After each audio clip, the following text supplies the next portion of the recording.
Hello বন্ধুরা, আমার চ্যানেলে সবাইকে স্বাগত জানাই।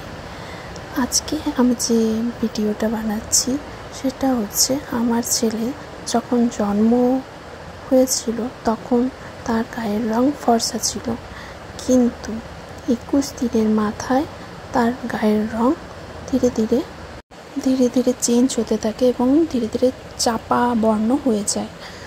তো এই গল্পটাই আজকে আমি তোমাদের সাথে করব, যে আমার ছেলের চাপা বর্ণ থেকে আবার কি করে ফর্সা গায়ের রং করতে পেরেছি, এটা নিয়েই তোমাদের সাথে আজকে গল্পটা শেয়ার করছি।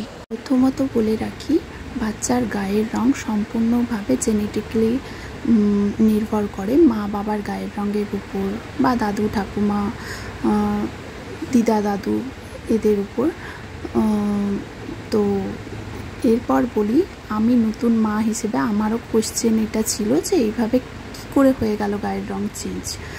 তো সবাই, বাড়ির লোক, আমার যিনি ডক্টর, উনিও বুঝিয়েছেন যে এটা সাময়িক ব্যাপার, কিছু ক্ষেত্রে তাদের প্রাকৃতিক একটা চেঞ্জেসের ব্যাপারে তাদের হয়ে থাকে, প্রকৃতির চেঞ্জেস, ওয়েদার চেঞ্জেসের ব্যাপারে এরকম হয়ে থাকে।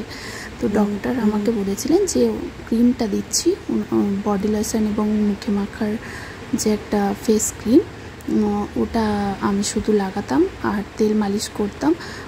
তো অটোমেটিক্যালি দেখলাম 3 থেকে 4 মাসের মাথায় আমি দেখলাম ওর গায়ের রং চেঞ্জ হতে শুরু করে এবং ধীরে ধীরে ও ফর্সা হয়ে ওঠে।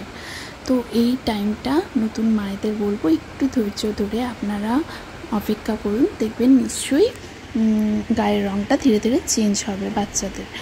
এক্ষেত্রে বলে রাখি, আমি শুধু ডক্টরের কথা শুনে, ডক্টর যে রেকমেন্ড করেছিলেন ক্রিম বা তেল, সেই অনুযায়ী আমি আমার বেবিকে ইউজ করেছি। ক্রিম, বডি লোশন, শ্যাম্পু, সাবান সব কিছুই ডক্টরের রেকমেন্ডেই সব ইউজ করেছি, আর রেজাল্ট আপনারা দেখতেই পাচ্ছেন।